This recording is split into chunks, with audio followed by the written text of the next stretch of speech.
What's up, gamers? DreamcastGuy here, and today we're talking about the Xbox because here in just a couple weeks, Microsoft is about to kill the Xbox 360. The stores are being shut down, the servers are being deactivated, and pretty much everything that we currently know about the 360 is about to cease to be. But I want to talk about this because a couple of years ago, Sony did a similar thing with the PlayStation 3 and the PlayStation Vita. They decided to shut those off. And to be honest, it makes sense why these companies are doing it. I mean, the Xbox 360 and the PlayStation 3 are almost kind of retro, as bizarre as that is to think about. I mean, they came out almost 20 years ago, so they can't just keep releasing server updates and keep that stuff live forever. I understand that. So today, I kind of want to reflect on the legacy of the Xbox 360 to talk about my favorite memories of it and why this does suck, even if it is understandable. Hi, hope you're having a great day. If you could, please give this video a like and subscribe if you haven't already.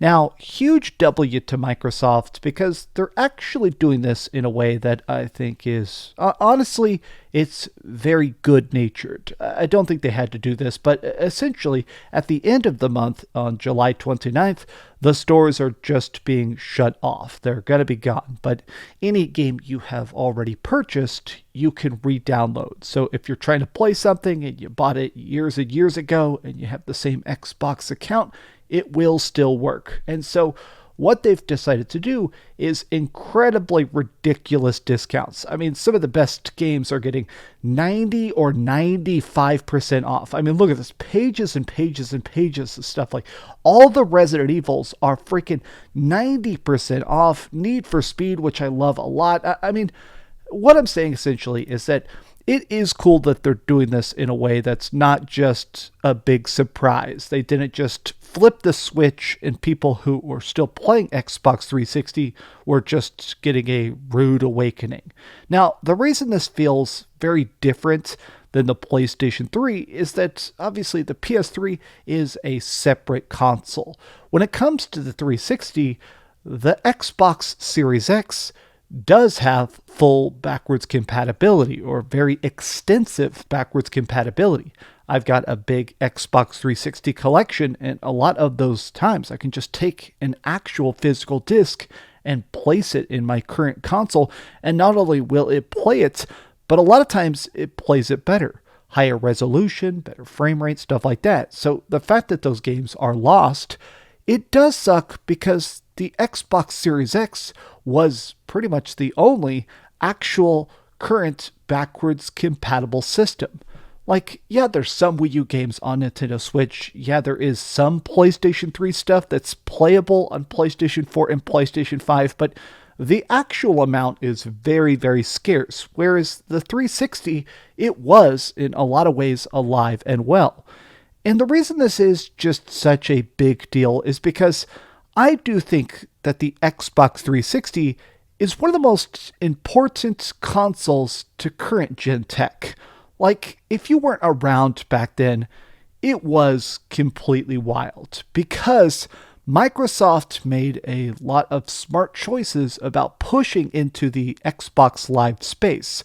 Like, I owned a PlayStation 2, and of course I owned an Xbox. Like, the original ones, those were able to connect to the internet. Certain games did have some online functionality, but the Xbox 360, it was always online. Like, not forced, but you could stay signed in. You could send people messages. And also, I always really liked the fact that Microsoft began to make this big push towards digital storefronts where, like, since there was just an Xbox store, you would see companies make these really cheap, really funky, tiny games. Stuff that wasn't, super memorable. There was some great stuff like Castle Crashers and stuff, which was incredibly cool. But you also just saw stuff like, Final Fantasy did a tower defense game. It's terrible. Everybody hates it, but I have a real, genuine soft spot for it. This is called Crystal Defenders. It's busted. It's broken. That's the actual frame rate, by the way. It really runs at like 10 FPS for absolutely no reason. But my point here is the fact that these are the games that are going to vanish. If you still want to play this today, you have to download an emulator. You got to make an Xbox 360 Ghost unit so you can download a ROM of it or a disc copy. Or if you're going to do it, a lot of times you got to go and find, a hacked version of a PlayStation Portable and then put it on an e-boot. My point is the fact that when these stores shut down, it is weird to think about the stuff that gets lost. Like, not just the games and stuff like that. There's just so many memories and stuff that kind of sink into the ether. Like, the craziest part of the Xbox 360, having lived through it, was just the amount of games that came out, and then we got a sequel and then another sequel, and each of the games managed to be bigger and better than the last. The Xbox 360 was around for 8 years. Now, before that, console generations were typically like 5 or 6 years, but there was a big recession shortly after the release of the Xbox 360, and Microsoft decided to do something incredibly smart, and they just deeply discounted the hardware as much as they possibly could. They kept making the Xbox cheaper and cheaper and cheaper, releasing weird variant models that didn't have a hard drive and stuff, the Xbox 360 Arcade Edition, that honestly made it where everybody was willing to buy the system, and so developers just kept practicing making the most beautiful games possible. Like, actually consider the fact that we got so much stuff like the rise of Gears of War. We got the first 4 Gears of War games, 1, 2, 3, and Judgment, all came out. Each of them looked better, played different, had more weapons, more plot, more insanity. It is wild to consider the fact that not only did those games completely live and thrive on the 360, but they made it so that I feel like other developers wanted to jump in on the 360. Like, I think one of the weirdest things about it is the fact that, like, a lot of times at the moment, people kind of thought of it as the Halo machine, or people would say, okay, that's where I go to play this year's Elder Scrolls or Call of Duty or something like that. But people weren't exactly like sitting around and going, oh yeah, I need to buy the Xbox because of something like Fallout. I feel like a lot of people bought the Xbox because it managed to become the default console. It managed to become the place where everything was at. And so developers just rushed to put everything on there and make it look as good as possible.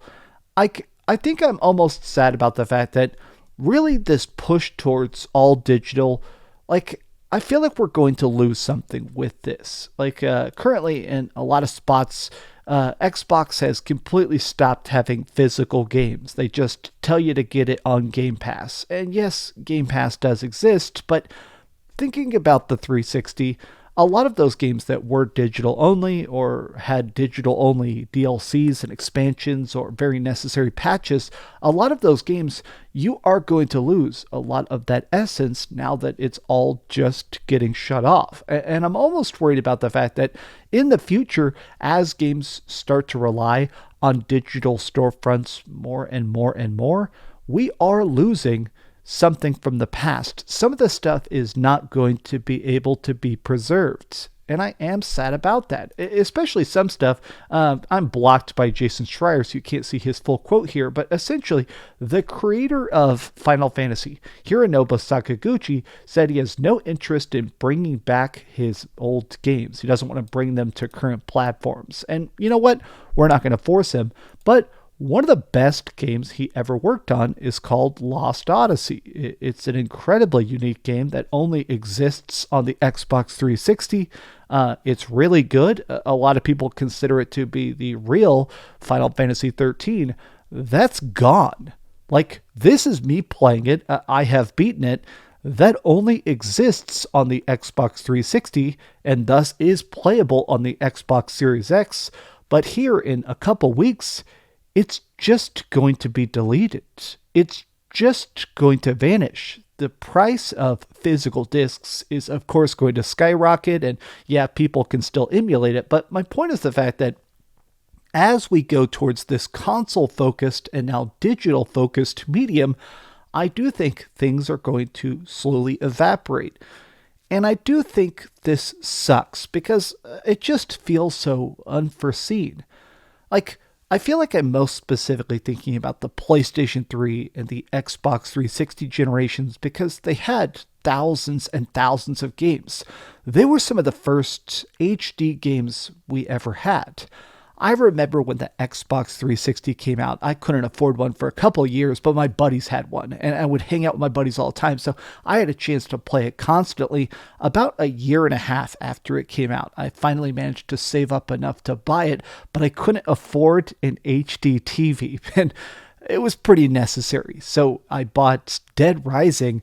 Dead Rising on the Xbox 360 looked great, but even in like standard definition on my crappy tube TV, it looked good, but you couldn't read the font. It was made to be on like a big screen flat TV, so you could read all the text and dialogue and story and stuff like that. I think about stuff like that, and that the Xbox 360 was so freaking cool, and I'm almost afraid about the fact that when it goes away, we are going to lose a piece of the gaming past. And I know some people are going to go, as long as you have the physical discs, they'll always exist, but that isn't technically the case. Like just a couple of days ago, the Xbox 360 store went down, the Xbox store went down.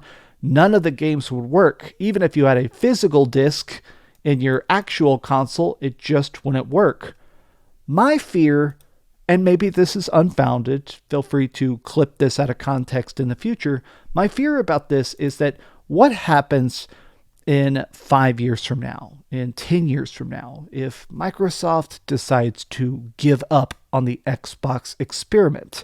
Now, we know for a fact that Microsoft doesn't really care about making money off of Xbox. It is just their little for funsies project. Like, Microsoft makes enough trillions of dollars off of Windows and Word and Excel and all their other stuff that they don't mind just dumping, hundreds of millions of dollars down the hole to make the Xbox ecosystem. That's very much on record. You can look at their financial reports. That's not me being mean or salacious. It's well known. What happens when Xbox goes bankrupt? What happens when Microsoft just decides that they don't really care about doing this anymore, and instead they're just going to have a digital storefront, or they're going to put every game on PlayStation and just put Game Pass over there or something like that? My thought is this. I am worried about all the games that currently work that are about to be deactivated. The physical discs that won't work on Xbox 360s because they can't download the necessary updates, that won't work on Xboxes because they've been invalidated, that won't even work on your Xbox Series X in 10 years or 15 years when all this goes belly up. I don't know, man. I guess it's lame, but it's understandable. I don't expect these companies to keep it up forever, but I wish that we had a more enduring way to preserve this stuff. I mean, I'm completely obsessed with Final Fantasy. It's my favorite thing of all time is Final Fantasy and Resident Evil. And so I almost think about the fact that I'm glad that Square Enix has brought back all of their games in the current sense. You could play the original version of Final Fantasy IX and Final Fantasy VIII and Final Fantasy VII, and now all the older games with the pixel remasters. All of those exist on current consoles and on Steam. I hope that more of this stuff, more of these developers find a way to, legally take their patches and stuff and put them onto Steam or put them on the internet somewhere so that archivists can preserve it. I've said this before, but I almost feel bad for the kids that are growing up today, the people that right now are like 22 or something like that, because they are going to grow up with games that when they feel nostalgic for them, they will not exist. Like, I'm fortunate that a lot of the PlayStation 1 stuff that I grew up with, that was completely influential to me, I can find a way to play it or emulate it if I have to. But a lot of these kids who grew up playing these games that only existed digitally on certain servers, as these studios close, as this stuff gets shuttered, I think about the fact that those kids will not have an ability to go back and play the games they grew up with. They're gone. And that's just a strange thought. But I just wanted to talk about this because I do love the Xbox 360, and while it is reasonable that it is going away, I am mourning it. But how do you guys feel about this? Is it really a big deal? Do you even care about the Xbox 360? And how did the closure of the PlayStation 3 store affect you? Because it was nice being able to talk about this, and it was nice getting a chance to talk about the closure of the PlayStation 3 store a couple years ago. That video really blew up. So feel free to like this video. Hopefully it gets a couple thousand likes. And you guys have a great day. I had a crazy freaking 4th of July. I went driving ATVs and stuff up in the mountains of Oklahoma. So I had a good time. Lots of freedom. You guys rock. Thank you for watching. And please keep dreaming. Thanks so much for watching that video. If you want to see something else, you can always click this link to see what I put up last, or, subscribe and see what's coming up next. Also, I promise that whatever I do, it'll try not to suck.